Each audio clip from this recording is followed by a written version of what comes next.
What is up, everybody? Welcome into a summer filled with highs and lows. Expect the unexpected. Rachel Riley, my, I guess now former podcast co-host from last season, and now I've got the great Phillip Solomon. So happy to have you, my friend. Wow, Rachel is in the house. I did not see that coming. Really? You didn't see that coming? Okay. I mean, Well, okay, I didn't see it coming from I had no idea. After all the clues, I was like, okay, this is 100% Rachel. All right. I will take that. Well, until Rachel leaves the house to come back and talk to you in approximately a couple weeks. In the meantime, I'm here to be just as loud and obnoxious. Hello, everyone. Good evening. Good night. Thank you for coming. We are just clinging on to sanity after that hour and a half adventure. Yeah. Wow. I mean, I had a lot of fun this episode. I'm not gonna lie. I thought there was some cheesiness, but that's usually to be expected with Big Brother.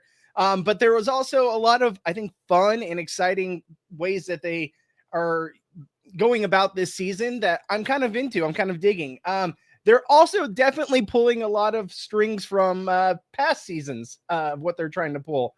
Very much giving me old school Big Brother vibes with some of the twists and turns they're thinking of doing.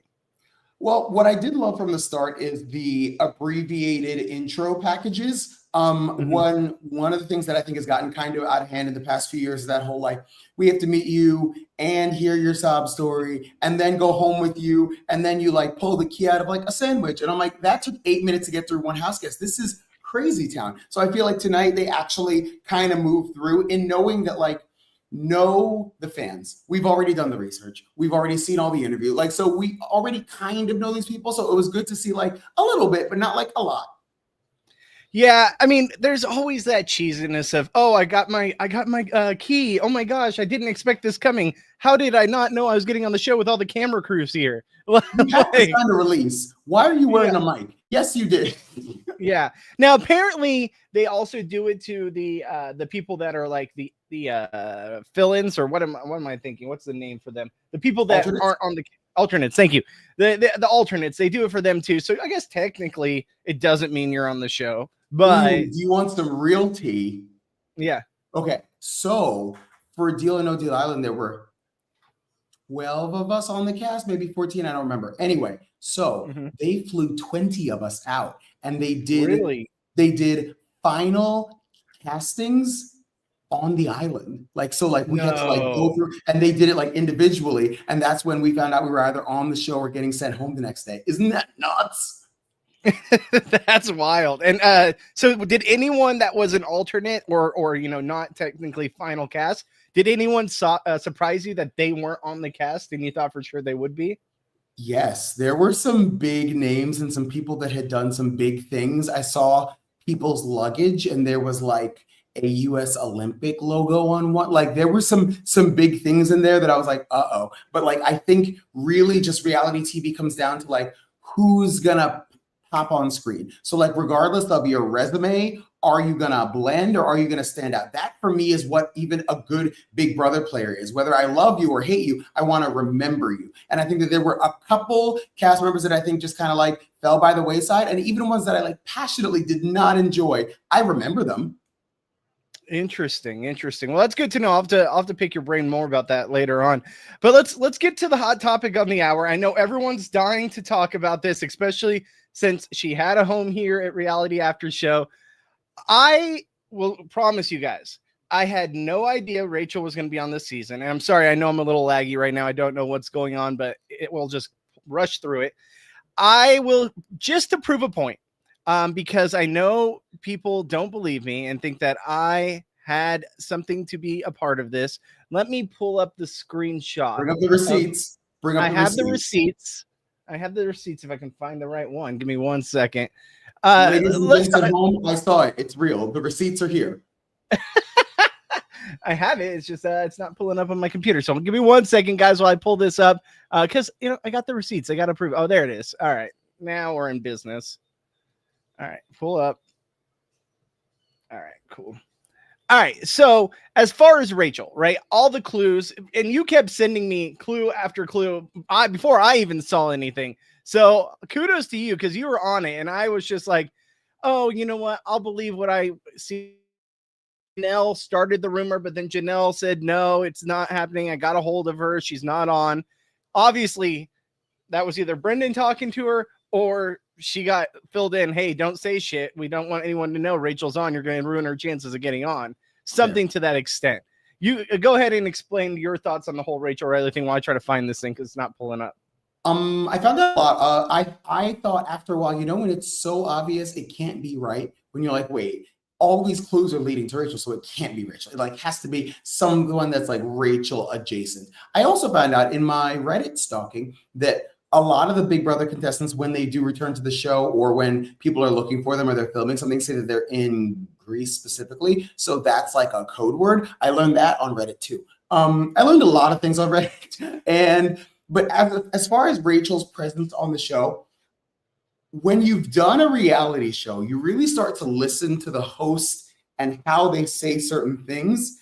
And you start to like really read into it. Number one, because you have no electronics or anything else. But number two, you're like, And it's weird because they did say that Rachel was going to be a new house guest, but didn't necessarily say like she was a contestant. So in my head, I don't think she's going to be there for the full summer. I think she's there as some kind of like weird coach, advisor / drama disruptor role kind of situation. Because like, to be honest, here's the thing. It's like, why? Okay, let's say, well, I don't want to use Survivor as an example because they went right back. But let's say David decided to go back for Deal or No Deal season 3. You'd be like, why? For what? Like you've done all the things. You've been more successful than anyone else. Walk away. So for me, I just think that in knowing Rachel as a businesswoman and protecting the brand, why would she go back and lose to these 23-year-olds? Like, absolutely not.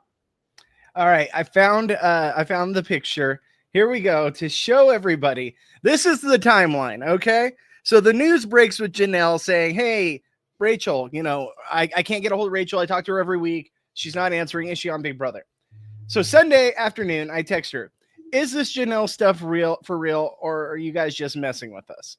Right? And Rachel's usually really good about texting. Doesn't text back. And then we get a couple days later. I don't think anything of it. Then Big Brother cast is getting, and Nels put out that post. Oh, never mind. I got a hold of her. She's not on. And then Johnny Fairplay, I call him. He's like, yeah, I believe Janelle. I don't think she's on. So that's a bummer. We were hoping for Rachel. She'd be on, but it is what it is. She's clearly just on vacation and came back. So I text Rachel. Hey, Rachel, I'm going to do a live stream in a bit to break down the new cast. Would you want to come on and talk with me about them? Get no response. And that's not usually like Rachel. When it comes to Big Brother coverage, she's all about it. Phillip and I, we did a great job. We did it.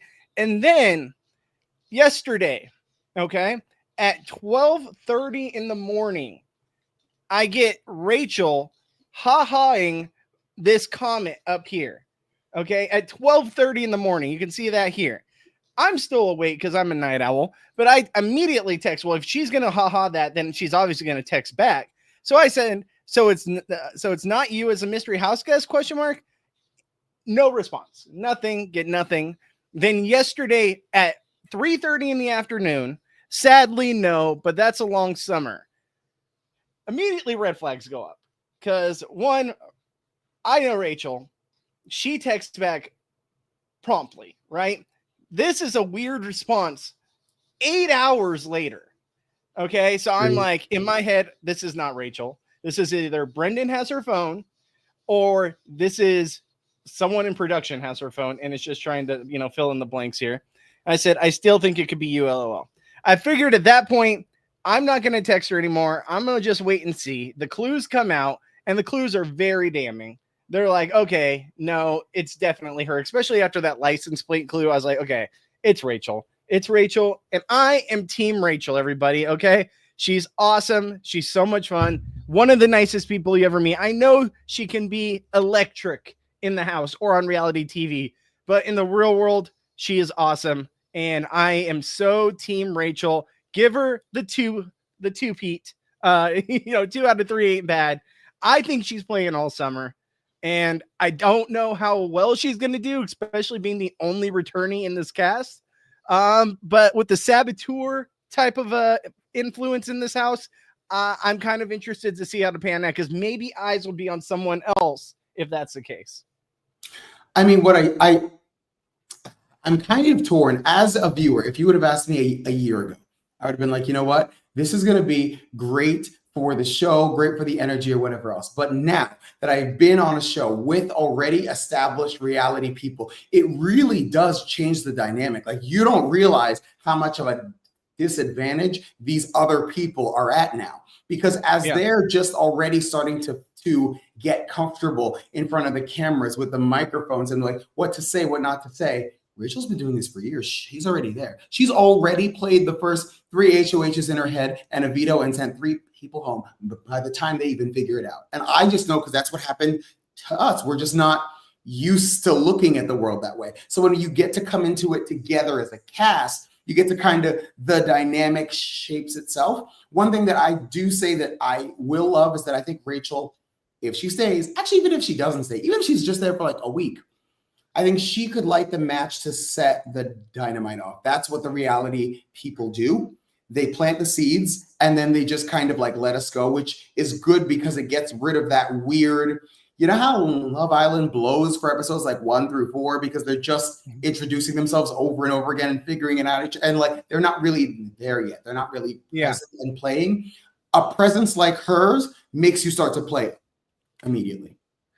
It has been 14 years since Rachel Riley won Big Brother 13 and was on our television screens for Big Brother. Like, yes, she played the Christmas version of Big Brother. She's played The Traitor. She's played Snake in the Grass. She's gone on The Amazing Race. But this is the first time we've seen Rachel on true, authentic Big Brother in 14 years. Now, the game has evolved a lot since she last played. And don't get me wrong, it's still the same game. This new, it's not new, but the second year of the blockbuster battle or whatever it's called. Like, this is a new element she's not used to in the game. I feel like people are more cutthroat than they used to be. I feel in the past it used to be, oh, I'm going on Big Brother, we're going to have a fun summer and I'm going to try to win. Like, now it's like people know this game. People have been watching this game for years, and it's not as recruit heavy as it used to be, even though I feel like this is a pretty recruity cast. So I'm very interested to see how she'll do in new school Big Brother while, she's on her TV screens again. Like, she's been wanting this for so long. Like, I've talked to her about it. She always told me if given the right circumstances, she would 100% come back and play this game again. And apparently the circumstances were right and they wanted her back. And now she's doing it. And I love that. Ended in a lot of zeros, which I don't blame you. You could send me anywhere at this point. Write me a check. I'll go. Exactly, right? A lot of zeros means, hey, 750,000 is amazing. But she has been watching and learning the new way here. So Tommy Braska over here says, but she has been watching and learning the new way 100%. And she's on it. She watches as much as you or I do. She's watching live feeds. Like, I know that she knows this game, and I know that she's a former winner, but I do worry being the only winner, or excuse me, former player in a house full of newbies. Like, granted, yes, she's probably going to get a week, maybe 2, maybe 3 of safety. But after that, that's when she really has to evolve her game into this new way of playing, because watching Big Brother, watching Survivor, watching all these reality shows is one thing. Being on the show is a completely different thing, especially when you have a massive target on your back. When you go back to any of the Survivor returnee seasons, Justice for Fishback, when they come back, they're like, yo, this is way harder than I ever meant. Like they think they have it under control. And then they come back and they're like, it turns out I do not have this under control. And I think it's one of those things where I'm really interested to see what's going to happen in season 50, because there are a lot of old school players playing a new school game. And so in turn, what's interesting about the whole rationale of Rachel is that she was there to build the history. She's on the Big Brother Mount Rushmore, if you will. But Mhm. now the show is doing that weird, scary Survivor drag race thing where it's been on for so long. The show is becoming a reference of itself. Now, Yeah. that's when I start to hate it. And I'm going to tell you why. Because instead of people really trying their best and winning everything, you watched an entire cast of people that made it through 20,000 applications on episode 1 go, no, I don't want to play. I'm okay, thanks. And I'm like, okay, all right, all right. And they're like, no, because if I do this, there's going to be a target. No, no, no. You signed up to play. Do you know how many people auditioned for this season? Play. Put on your helmet, get it together, and play. Yeah, and you know what's also funny too is like with this cast, I feel like there's a lot of people in over their heads, and they might actually want Rachel's advice. One, they might be massive fans of Rachel, right? There might be some people in there that are just like, oh my God, Rachel's here. I need to play with Rachel. We saw that in season 13. Look at Shelly. Shelly was like all about, oh my God, Rachel is here. Brendan's here. Jeff and Jordan are here. Oh my gosh, I got to work with these people. So it's 100% possible that she just gets a couple weeks of safety and is able to bring those people in. But when you're on the show, it is a different ballgame because there's going to be those people that are like, this is our season and this person's not going to come in here and take away our summer and our fun. And those are the people she has to worry about. Granted, we didn't really get a lot in this episode of who those people are, but seeing the faces when they revealed that it was Rachel Riley, on Jimmy's face, on Ava's face, on who else was there? Even Will. There were some people that were very much so like, why is everybody so excited? Why is everyone so happy? Like, this is going to be a huge target in front of us. This is someone we got to take out early. And that makes me nervous for her. Yes. I will be entertained, but I am not super hopeful as far as just like a win. Even in being like, will this group, let's just say she stays, she plays, she succeeds. Will this group give her another win? No, I mean, it's one of those things where I'm like, I just don't. That's one of the reasons I don't know if I necessarily see her as a player. I don't think she's actually playing, because even if you watched her smirk when she was like, well, just because Rachel's a house guest, there's also someone else I'm working with, and she's like, and I'm like, I don't think you're actually playing. I think you're there for chaos or some kind of like advisor thing, and then you'll leave. We saw this happen on Big Brother 19 with Paul. Right? Yes. And Paul got to the end. Paul should have won that game over Josh. Like, I love Josh, but Paul should have won. He played the better game, but he pissed a lot of people off along the way, and they all were able to take notes together and then realize, oh shit, this guy's been playing us all. We're not going to give him the win. So there is a precedent for an individual player being able to go in there and do well. However, this isn't the same cast I feel like Paul had. Like, Paul had an extreme situation that went almost 100% perfect to what he needed to get as far as he did. He had people loyal. He had a one-legged woman. He set it up so a one-legged woman won a freaking race competition. Like, let's be real. Okay, that cast was not this cast. I'm hoping it's not this cast. But last time we saw this kind of thing play out, it wasn't the most entertaining season. Now, granted, Paul is different than Rachel. Rachel is going to go in there. She's going to bring the drama. She's going to bring the one-liners, and she's going to be fun TV no matter what. No matter if you love her or hate her. I remember when I first saw her on Big Brother 12 and 13 years ago when I was in college, I was not the biggest Rachel fan. I was like, oh my gosh, this chick is crazy. And then once I got to know her, once I started podcasting with her and know the real Rachel, which I hope that Rachel is the one that they're able to see on TV, I realized she's awesome. She's a lot of fun. She loves this game. She loves, her fans. She's all about it. Rachel has had a lot of stuff happen in her life too that has changed since she won Big Brother 13. She has 2 kids now. She's married. She has a whole life in Alabama, and she's literally like a stay-at-home mom while also running these businesses on the side. Like, she's a busy woman, and she's changed from when she was in her early to late 20s playing Big Brother 13 and 12. Like, it's a totally different person. So I'm very excited for her. I'm very excited to see what happens. So let's get into this cast though. What are your initial thoughts on the cast? Well, I had a few that I liked more than I thought I would. I had a few that I liked less than I thought I would. So my question for you is, did you have anyone immediately that you were like, absolutely not. And then you saw them in like real life and interact with other people, and you're like, you know what? Maybe. Yeah. A couple of them for me, if I'm going to, they're jumping off the page to me. I gotta look Adrian, up all the names and photos. Yeah. Adrian, the one who we Okay. thought was wild and crazy, the first person we saw interviewed, Yes. he jumped off to me as super fan, way too crazy, kooky, like gonna be all over the place and annoy people. People seem to like him. People came into the house. We saw Jimmy being like, I could work with Adrian. We saw other people say the same thing about him, and he came in quiet. Like he came in being like, oh, this is exciting. How nice to meet you guys, all this stuff. But he wasn't the kooky guy that we saw in his interview video. So that impressed me. Yeah, I think that the interview videos are hard because you do them immediately. Like they didn't end up using almost any of our intro video packages, probably because they were so scattered and all over the place. And it's the first time they like pull microphones up and then the cameras are there and you're like, I don't know who I am. I don't know anything. Or you're just so excited. You're just throwing things out there. So I definitely think I had to almost kind of throw those interviews out in my head and be like, but how are they interacting with one another? One person that I did not expect to like, but liked a lot more than anticipated was Morgan, actually. I thought that she handled herself well. She's very intellectual, very well-spoken. And I just think that I liked her more in interacting with other people than I liked her just alone on screen. And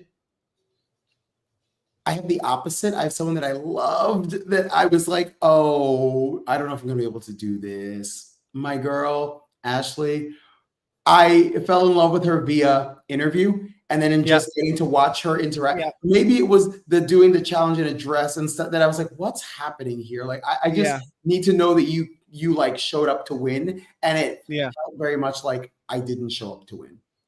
That's the kind of vibe I got by two players that I really liked, and I have in a lot of my drafts. Zach went way too hard in that competition. He's got a target now where he has $10,000 in his pocket. Great. This guy has more money than anyone, and he's already made cash, so let's get rid of him. He's got an easy target on his back. And did you see him after he won that competition where he was like, Julie was talking, he was doing like this and like all these like signs and stuff. He was trying to get like camera time. I'm like, oh, this guy is like going to be that guy. Like he's going to be, I'm here for the camera. I'm here to be social media famous. I'm trying to get a meme right now by doing all these things. Like, it was a little bit of an ick for me. I thought, okay, if you already watched our cast breakdown, you already knew that I wasn't a huge fan, but like Ava really got under my skin like hard. Ava in this episode looked like she was not only brand new to the house, but she was brand new to Earth. And I don't know what was happening, but also the outfit head to toe. I was like, what is this? And the thing for me is I'm always like, okay, thousands and thousands of people apply for this show. What made you pop? And I don't get it. I just don't get it. I hope to God she's the accomplice. I do. And that maybe this is some weird facade that we're just all going to let melt away. I don't know. When I see Ava, I'm like, you are who we thought they were. Like, that is 100%. I knew who she was. I knew this is the kind of person we're going to get. And as soon as I see her on my TV screen, I'm like, yeah, you're fitting everything I thought about you. Like the hat wasn't enough for description. The hat wasn't enough for you to be like, I wonder if I'm like, yep, nope, she is. She is. What's going to set this outfit off? Oh, how about a hat with a gigantic flower on it? That's the thing. She probably got dressed and was like, this needs something, and went back for the hat. And like, that's the worst part. That I was like, oh no, not this. You know, someone else that it's not necessarily that he worried me. It's a little worrying, but I like it to an extent too. And he got very lucky by winning HOH. Vince came on a little strong where he was like, yeah, I'll agree to anything, but doesn't mean I'm going to follow through with it, which I like. I like people that are going to game and be out for themselves. Absolutely. But when he came to Vince last, and granted, the order of events with Jimmy talking to people, seeing who's willing to do the HOH contest, it might not be the actual order of when he talked to people, granted. But when we see him as the last person he talks to, and you don't ever really see Vince with anyone in the episode. Like there's little splatters of people in groups talking or making jokes or being like, I like this person, I like that person. No one said that about Vince. And now Vince is the HOH, which everyone's going to suck up to him, but it's usually not a good spot going forward in the game. I'm not against it if he was kind of on the first night on against the ropes. So I like that he won. He didn't have to, cause any issues or friction with Jimmy when it came to him winning the contest, because it wasn't something Jimmy was going to win anyway. So he couldn't have said, well, I was going to throw it to you, but you just weren't winning. I really like Vince and I want him to go far. I think he's a fun, exciting character, but I worry that he might be a little on the outs, and hopefully the HOH gets him on the end. I think Vince is giving what Tucker gave last year, which is he didn't really have to make any close relationships because he was always winning things. And so if you're going to be isolated anyway, it might as well be for a good reason. And so even if you really look back at like Tucker's plot, his arc, if you will, other than the obvious relationship with like Rabina per se, did he really have any friends, any allies? Not really. He just kind of stayed on his own and won when he needed to, and then he just had a seat. And so like that's what I foresee this being. I think he's just a type A personality. He likes to be the loudest voice in the room. He likes to lead the group, which I don't hate. But again, I don't know if that really is what builds the relationships for, let's say, a long-standing alliance here. Also, where's she at? Catherine gave me good vibes. I like the way that she's playing the game. And Kelly actually has surprised me. She's actually more entertaining than I thought she was going to be. I thought she popped a little bit on screen for me. Like I caught myself when she would give commentary. Like I was in on it. I'm trying to look at the cast. Oh, this one. There's someone who I didn't really have strong feelings either way, but I was like, okay, you're going to fit this mold for this type of cast member. And then Twitter came out hard against this person. I'm talking about Cowboy Riley. The girls are working. They're still on. They've already uncovered everything that Love Island has. And now they're like, who can we work on now? And literally, they're just on it, on the computers, on the Reddit. And they're like, did you know that Riley's third cousin is what? And I'm like, why are we doing this? Like, I don't need it. Twitter sleuths are the most insane, yet strangely fascinating people I've ever seen.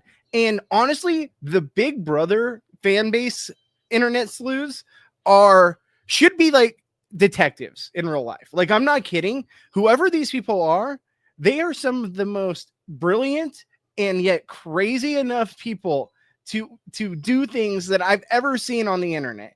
They can find out your place of birth and what time you were born within 5 minutes of the cast being released. Like, they'll tell you who your ex-husband's baby mama best friend is by the end of the hour. Like, it's insane. And it's scary to an extent, because how do people have that much access? Watch what you guys post online. For Riley, it's the ex, baby mama. That's the situation. So for Riley, apparently he came onto the show knowing that his ex is like giving birth to his child or something. Again, allegedly. But I will also say I read an article, not really. I watched a TikTok because I'm a millennial. No, okay, because I'm a millennial. I watched a TikTok that someone made into an Instagram reel. Anyway, so here we are. It was someone pretending that they knew someone on Love Island, and she like went through this whole thing, and she's like, okay, I made that up, but do you want to know how easy that was? All I said is I went to school with that cast member in that year, whatever else. You can look it up and verify that cast member was there that year, whatever else. He was like, I told you just enough things that were true that if you wanted to look it up, you could. But also, I've never met this man in my whole life. So like, I think that it's hard with these shows like Big Brother or Love Island that are happening right now, because if this was already recorded, he would easily be able to refute it or be like, I don't know that woman or whatever else, or be like, yes, actually, this is true. But like, because he's there, we don't actually know anything. So wait, so the whole baby mama thing is not real? It's just a matter of like, has it been verified? Do we know her? Do we know her? Or could it just be someone who's like, yep, he's a deadbeat dad in that Big Brother house while I'm doing whatever. Then I'm like, but like, who are you? Who are you? And that, like I said, it's all alleged. We don't know. We don't know this Allegedly. person. We don't know anything from Riley. But if Riley starts talking, on the live feeds about, oh, I'm here, but I got a baby coming, and then we'll be like, okay, all right, the deadbeat dad stereotype could be real. I'll give him the benefit of the doubt for now. But if that is true, being a father myself, I could not imagine not being for my child, right? And I don't know his circumstance. I don't know what their situation is. Obviously, it's not very good, but like to not be there for the birth of your child is wild to me. Yeah, it's a weird situation, but honestly, the only thing weirder than that is Nikki looking at Riley and being like, "Oh, we got a good-looking man here." And I was like, "Mickey, put your eyes back in your head." Absolutely not, Mickey. I thought Mickey, the same get thing. out of here, Mickey. You're too good for whatever Riley's bringing to the party. No, absolutely not. No, of all the men in this house, you look at Riley and you're like, I'm like, no, veto that. Veto that, unsubscribe. Bye. If this whole thing with Riley is true, all the Mickey stands out there who have been pro Mickey this whole, leading up to the first episode are going to be hating life, hating life. All right. So I want to answer a couple of questions. So let's answer Lorenzo's question. Do you think Rachel's related to someone like Sari and her son? I personally don't think so. I don't think there's anyone in this cast that makes me feel like that could be the case. I mean, who knows? I don't recognize anyone. I don't really know Rachel that well to know anyone that's related to her. I whoever is this person that's on this cast that is like the saboteur, do we think that they're a member of production? Do we think that they're like a paid actor? What do we think this person is? Here's my thing as like the average, I consider myself to be like the average viewer with a little bit of insider knowledge. It wasn't explained well. Like the last 3 or 4 minutes of the episode, I was like, wait, what? And they were like, so there's an accomplice in there. And if you catch them, they get to stay and then they become the 17th house guest, even though technically Rachel is the 17th house guest. And if you don't catch them, if you catch them, they have to leave. And if you don't catch them, they get to stay. But I don't know if you ever figure out who they are. And so now you need to go back and think about who. And I was like, wait, what is happening right now? And they threw too much at us in the last 3 minutes. And then they just kind of left. And you were like, I don't know what to do with this information. Between bringing in Rachel and that other twist all in the last 3 to 4 minutes, I was like, yeah, we needed to probably scale down those intro videos even more. I was confused at the end. I completely agree with you. I think it was very confusing. It was like, okay, so wait, Rachel's not the 17th house guest, so is she not a competitor on this season? And then it's like, no, that's not the case, but the 17th house guest is an accomplice that got her in the house, but they have to be revealed and you guys have to catch them. And if they get caught, then they're eliminated from the game immediately. But if they're not, then they get to play the game. It's like, whoa. This is information overload. Like, this is too much. I get what they were trying to do, but like, I feel like they're using this as like a way to get the heat off of Rachel, right? Because everyone's eyes are like, oh, Rachel's in the house. This is crazy. This is a big target. We got to get this person out. And their production's trying to throw her a bone by being like, well, listen, Rachel's in the house, but there's an accomplice to what this happened. And now there's someone in there that you guys have thought you guys knew and were getting along with, and they've been helping us out the whole time. You need to have your eyes on them. So it's definitely a way to take the heat off Rachel without bringing it up directly, right? Because now people are like, well, we got to find this accomplice. You thought we were confused? Imagine poor Ava that looks like she's confused by alphabet soup. So like, honestly, like what are they thinking in the house right now? It's like, wait, what's happening? Wait, stop. Like it was so much. And then the episode just ended and you're like, okay. So everyone's like, so Rachel's in the house, but like, not really, but then yes, really, and then she's not a house. And I felt so bad for Rachel because you knew that when she walked down the stairs, she had rehearsed that entrance line 87 times and they just screamed over it. And I was like, oh, she like really wanted it. She was like, I'm ready. Floater's good. Yeah. And I was like, oh, no, you missed it, baby. I'm sorry you didn't get your iconic housewife line back on the way in. I'm sorry about it. Don't worry, because even if she messed it up coming down the stairs, Big Brother will show it to us 22 more times this season of her walking down the stairs saying, Floater, grab your life vest. Like, 100% going to happen. What are your views on the arena being back? Also, not the arena, they changed the name, but still, the arena being back. Blockbuster thing, the blockbuster video being back. What are your views? Okay, I've always said this. I actually don't mind it.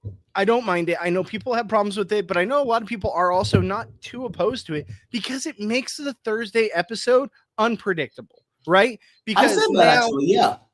Yeah, like now we don't know who's going home for sure because someone's going to guarantee their safety. So we're not on Tuesday being like yada yada the rest of this week because we have no idea, or because we already know who's going home and there's no blindside this week. It's going to be boring on the feeds because we already know who's going home. There are certain seasons, not all of them, but like certain seasons where they make their decision by like Tuesday morning and then they just hold on it. And so then we're like, so we don't have to watch on Wednesday or even really on Thursday. Then it's like a pretty unanimous vote. You're like, cool, great. So I do love the idea that like now they have to really start thinking about the possibilities. And I like the idea that it's only 3. So it's a matter of like, okay, it's like number 1, number 2, number 1, number 3, number 2, and number 3. Then who would we vote for? So like, I do think it keeps them on their toes. And last season, it did give some surprising Thursday vote out that I was not ready for. I'll say that. I say is the 6 was one all time. Like, did I freeze? Sorry. Yeah, a little bit. Okay, let me say that again. Yep. Season 26's pre-jury was one of the best pre-juries of all time, right? Like it had week to week. Tucker was fun. Angela was fun. The craziness in the house, along with the fact that you didn't know who was going to go home. Agreed. I think that this element of the game helped contribute to that in a lot of ways, because a lot of times Tucker saved himself continuously and it made it very entertaining. Quinn would go in there and want to battle him and save himself. Or there was just so much about that I absolutely loved. And honestly, I'm glad they're bringing it back. I'm glad it's going to be an every season thing. And I think it's the best twist game element since the power of veto was introduced. Agree. I think that it really does kind of force players to stay present, because when you're playing any other reality show, like even in watching Survivor, there's about 48 hours between every elimination. Deal or No Deal Island, there was 24 hours. So like, because like we always have to remain present, because like we had a competition in the afternoon and then a game that night. And then someone left that night. But for Big Brother, because of the actual layout of the game, they have a week to sit on it. So sometimes they really do make a decision almost immediately. And you're like, so then why are we watching all week? Like, we know what's going to happen. So then, and then you don't watch it. And then you ask someone, you're like, hey, did that happen? You're like, yeah. And you're like, okay. And then like, so I understand why it is a nice little mix up there. Okay, one thing I will say to CBS's credit, although on paper the cast is the youngest ever, basically all was in like high school for COVID, which is insane. Anyway, so that's crazy. Right. But also I will say that I don't know whether it was like the angles or just like how they were interacting. It didn't read young as a cast when they were interacting. I was afraid it was gonna read very Love Island and I was gonna be like, okay, I'm out. But I will say that like they are holding themselves well. It's not reading like the average age is 25, 26. Yeah, no, I would say so too. I think there's a lot of people like Catherine. Catherine seems well older than her age, right? Yes. But she's had a lot of life experiences where she said she had to raise herself. You know, her parents divorced and she was thrown into circumstances where she had to be the adult in the family, right? Or be the adult to herself. And then also she's like very mature where she's like, I don't need a man. Like I can do this on my own. Or she's working in the food industry, which we broke down in our preseason coverage. Or I think that honestly ages you a lot too, in a lot of good ways and a lot of bad ways. So someone like her is well above her age that we actually see in that she actually is, right? So I think that this cast is more mature, except for maybe Riley. We'll see. But I think that there's a lot of younger people that also, like the people that are older, not old, but older for this cast, like Mickey. She could honestly probably be in that mix because a lot of these people do come across older than they are, right? So yes. I feel like they can then mesh well. Yeah, totally. All right. So let's go ahead and go on to the actual competitions that we saw. Do you have any hot takes on these two competitions? No, there were so many and it was too many and I just didn't want it. What I do love is we didn't have to do what we did last, which was it was a couple years ago, which was the outdoor music festival where they were like slimed for 28 minutes. And I was like, these poor people need to dry off. These poor people are making their television debut slimed. And it was so bad. I can always appreciate when there's no slime involved. Penelope, give me a second. Sorry, little one over here is wanting dinner because it's dinner time over here and mommy's at work. So I will let you talk about the episode for 2 seconds while I grab her a little on it. As a whole, I think competition wise, it was entertaining. It did what it had to do. But to be honest, I think this early on, we're still kind of learning who everyone is and kind of their dynamic. I did not love, and feel free, chime in, comments. You, America, are my current co-host. Did it make you mad that half of them didn't want to play? Or did you love the idea that they were like, no, I'm smart enough to know not to win this early? But the issue with that is if no one wants to win this early, then what are we doing? Why did we show up then? And it's just a matter of like the numbers. Think about it. Thousands and thousands of people wanted to be there. And these people are there and they're like, nah, maybe next week. And I'm like, that's not enough for me. I just love people that are hungry and they want to win from the beginning. All right. Sorry about that, folks. I agree with you.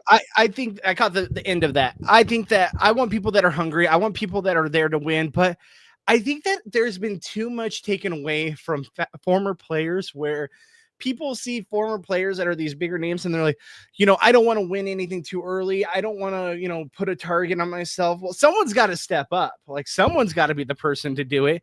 And when these people constantly are like, well, I don't want to go in there and put any target on my back. Well, I'm like, well, then you're the person I'd be looking at first, right? Because if I'm like someone like Jimmy or someone in that house that is like willing to play the game, and I'm seeing all these people that say they don't want to play or they don't want to, like it's one thing to think it and we hear it in the diary room that they're saying they're not trying to win and they're throwing it. That's one thing because it's not predictable.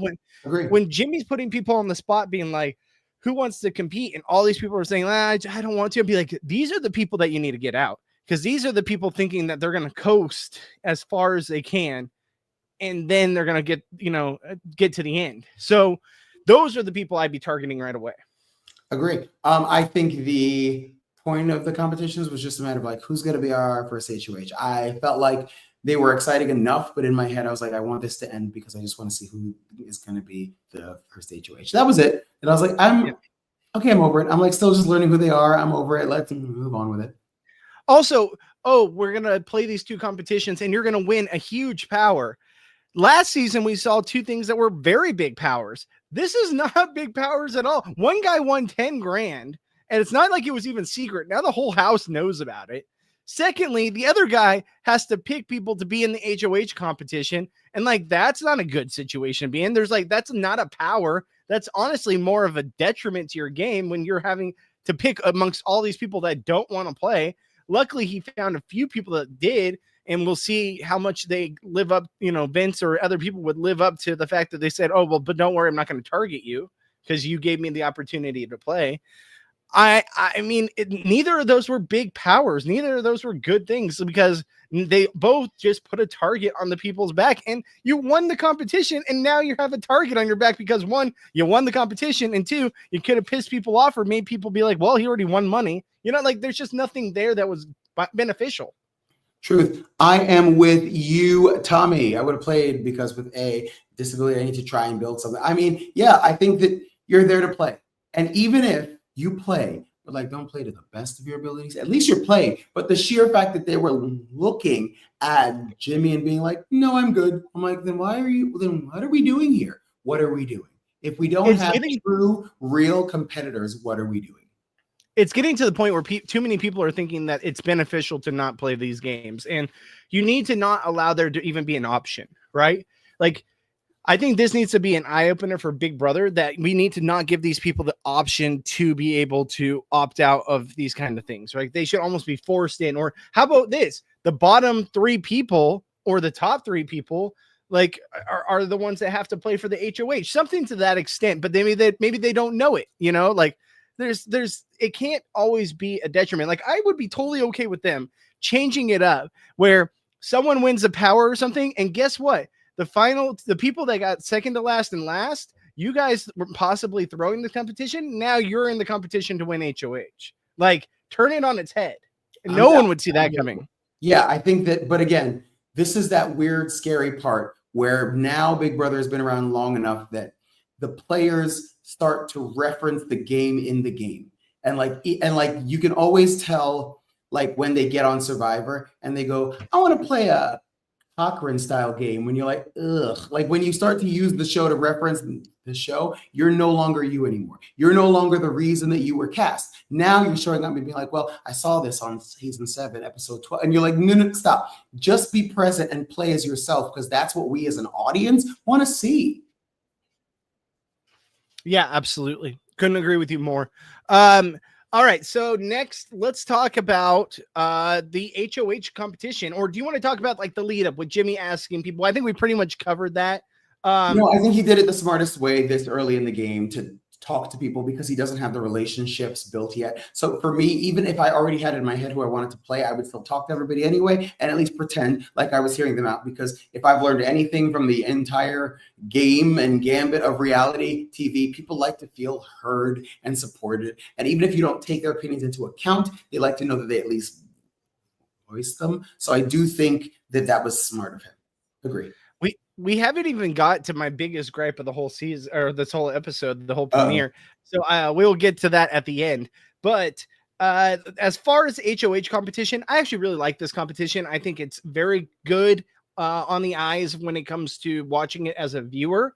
There's a lot of times we have these competitions where it's like, what's going on, or this is not very good for the scenery. We've seen it on many other shows. I think this one's a good one because you can kind of see who's doing well, see who's struggling, and get to that effect of when it's slowly sliding off the thing and then it jumbles and breaks everything down. Like that, it's fun to watch. I loved this challenge because it takes almost no athleticism.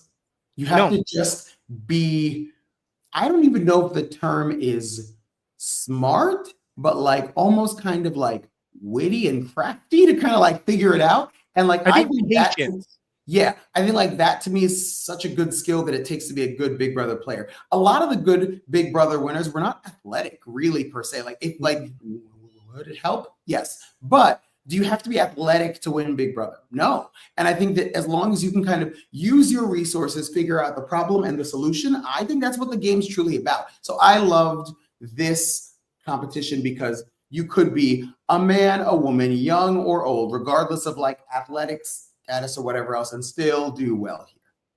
Yeah, I think it's all about patience. I really do. I think this game is like we saw with Vince. You just got to go slow and steady wins the race. You just got to kind of find the right spots to maneuver it so that it counterbalances and you're golden. But when you start to panic or you start to rush, that's when this whole thing will come toppling down, metaphorically and literally.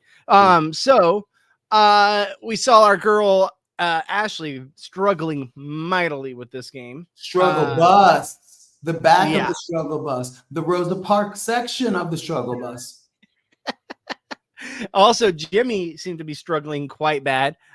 Adrian was giving Vince a run for his money, but ultimately I feel like Adrian started to rush it a little bit too. And what did you think about when Vince went and he got to the end and he had to click the buzzer and wait 10 seconds for that? Like, I was like, okay, this thing's falling. Are they going to give it to him or not? Because they made it seem the whole time like Vince is the one.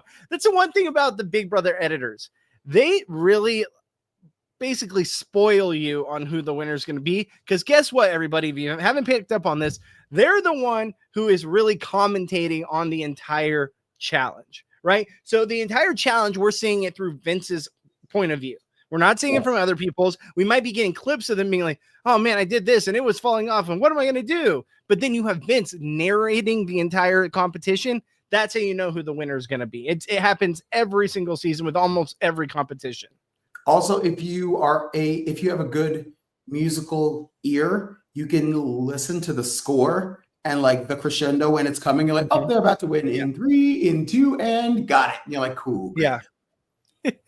So as far as that competition goes, love the competition. Love that Vince won, because now I'm very eager to see what Vince can do.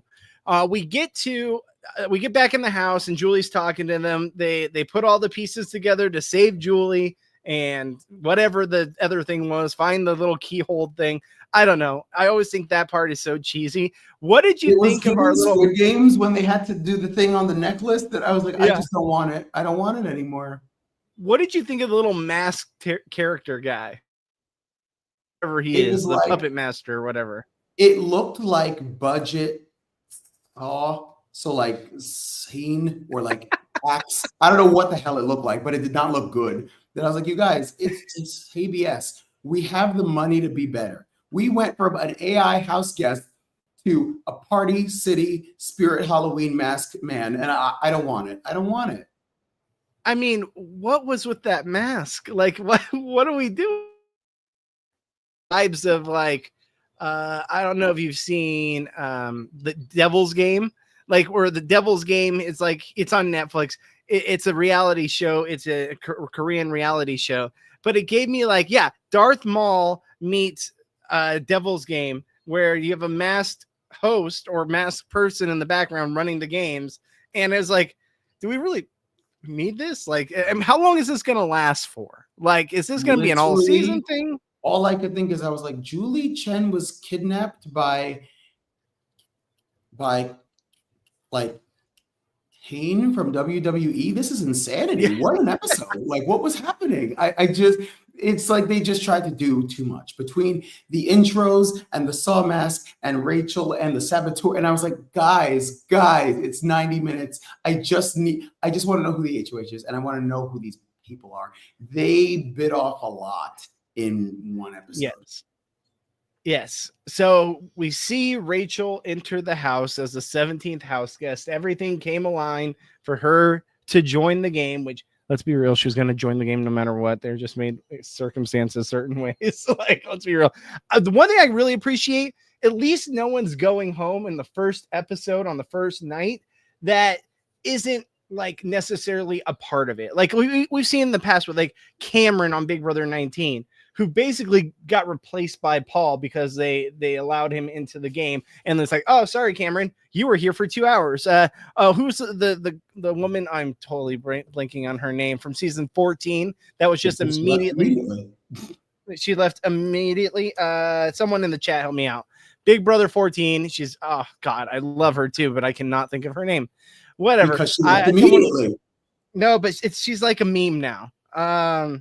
Big Brother 14, someone in the chat, I know you guys know who I'm talking about, who she left immediately, and she was like, everyone's like, oh, she's a queen because she was taken out immediately. I'll pull it up, but essentially, at least we didn't get that, right? We didn't get someone taken out just for Rachel to come back in the house. Jody, she got Jodied. Okay, so like, yeah, now it's a thing where if someone goes out right away, like what happened with Cameron and Big Brother 19, they were Jodied. Okay, I love the fact that they didn't do that. And whoever is this accomplice, they're the ones who were technically part of this game to begin with, playing the saboteur role. So if they do get caught, I'm okay with it because they had a chance to protect themselves. I don't think they're going to get caught. I don't think anyone's going to know what the hell just happened. But at least if it does happen, it wasn't someone that was doing it and not able to really protect themselves. Get what I'm saying? Yeah, I think if they pull $1 million secret and they make that accomplice continue to do things or like do certain missions in plain view, that maybe it'll be a little easier. But if all they're gonna have to go off of is what they've already done before they knew that they existed, that's not a thing. That's not like no one is that observant ever. Yeah. And then we get to the end of the episode where essentially now we're going to have to find out on the Sunday episode, do they find the accomplice? Do they figure out all the clues to be able to get rid of this person? How is Rachel going to mix well with this cast? Very excited to see how these different personalities react. Really, you get a little bit from the Thursday premiere episode, but it's always that second episode where it really comes to life. The one thing, and my biggest gripe about this entire premiere, and it pisses me the F off, no live feeds till Sunday night. No live feeds. We're talking about this is premiere night. Everyone's at the edge of their seat. They want to go and immediately following the West Coast premiere, log on the live feeds and see what's happening in this house. But no, Big Brother, you can't give us what we want. You always tend to do something where it's either not the night, that night, but the next night is the second part of the premiere episode. And what's not even that? I was like, okay, there's no 2-night premiere this year, so we'll probably get live feeds tonight. We got even Rachel in the house. I was like, well, if Rachel doesn't enter the house tonight, if she's on the season, then we're probably not going to get live feeds. No, Rachel came into the house this episode. I was like, sweet. Everything's lining up where we're going to get opening night live feeds. And what happens? No, we're not going to show you guys live feeds till after 9:30 on the West Coast airing of the Sunday episode. Sick. So it's not even like we have to wait one day. We have to wait 3 days until we can get like so much is happening because realistically, they've already been in the house a week, right? At this point, Yes. they've already been, this isn't a live premiere. They've been in a house a week playing the game. Now you're prolonging it even more to when Sunday comes around and those live feeds turn on. They're already going to have played Veto. They're going to have played whatever other competitions, whatever things that could go on in the house. We're going to miss all of it. We're going to get no part of it. I have a hot take. I love the fact that there are no live feeds yet because remember, okay, did you go away to college? Like, did you like move in and everything?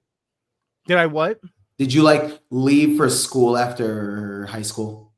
Yes. Okay. So like, remember your first like freshman welcome week and you just had the same conversation 87 times. Where are you from? What were you like in high school? What clubs were you in? Like, it was just like, to be honest, I don't hate that we're skipping that. And from a production standpoint, I know why they're doing it.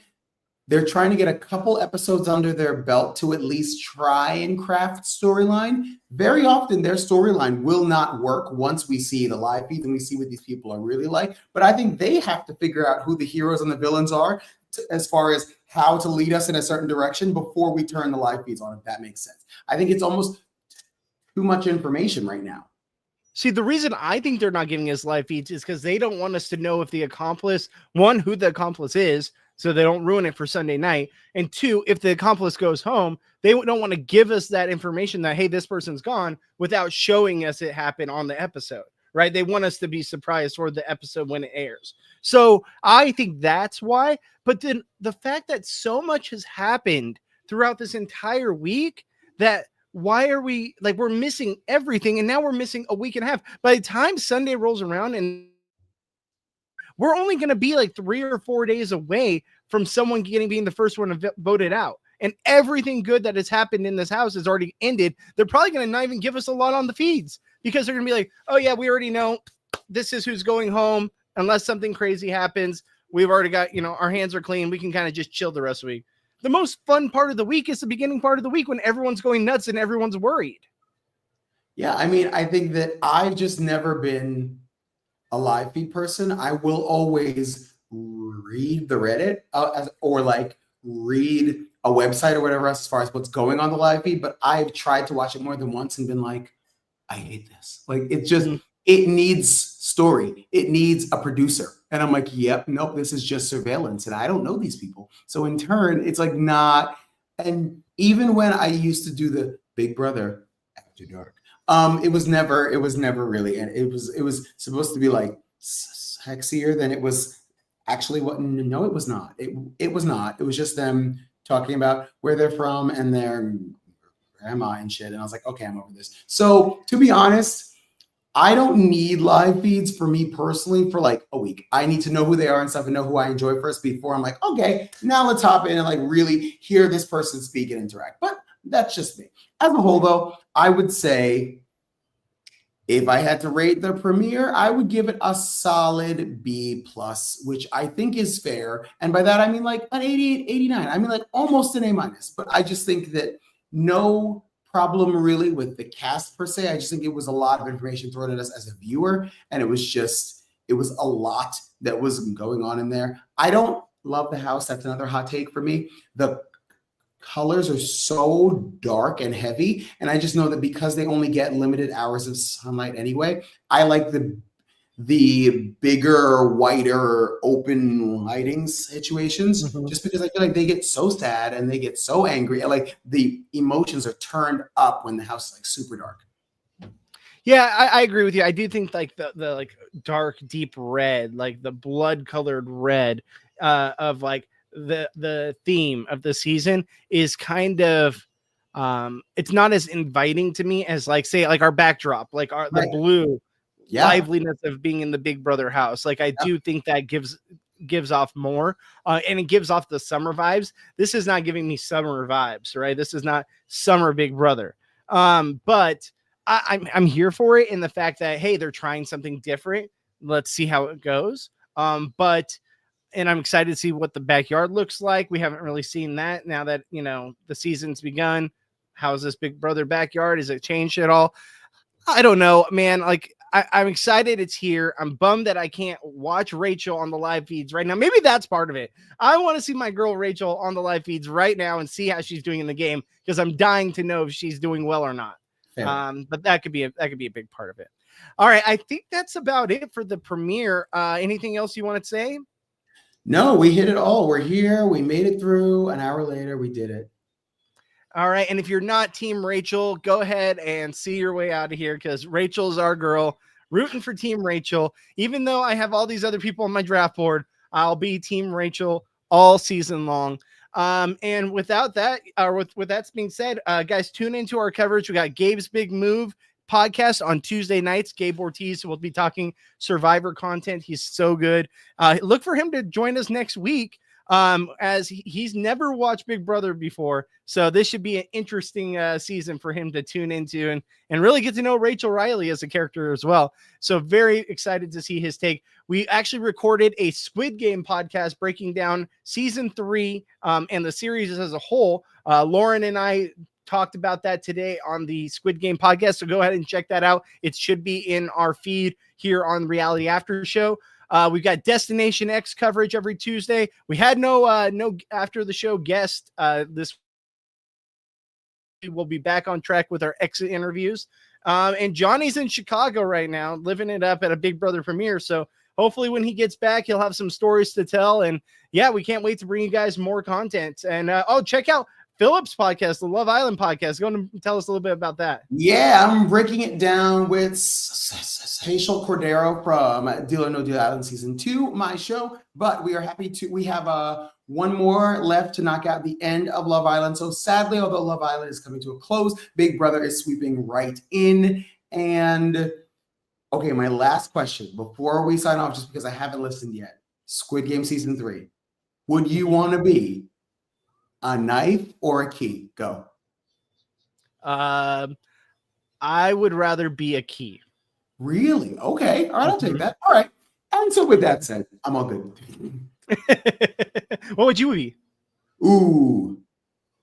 Probably a knife, only because like I feel like I'm a more proactive person as far as just like I feel like the keys were just waiting. I feel like being a person with a knife is being a traitor, and being a person with a key is trying to figure out who the traitors are. You're at a big disadvantage and you're just counting your days until you die.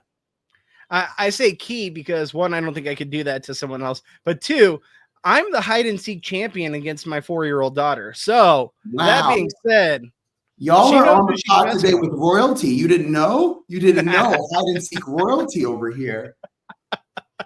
All right. With that being said, guys, check us out next Thursday after the eviction episode. I'll be live here talking about Big Brother, talking about the latest episode, and breaking it all down for us. Our kiddo's trying to grab the green screen. We've been doing it all episode.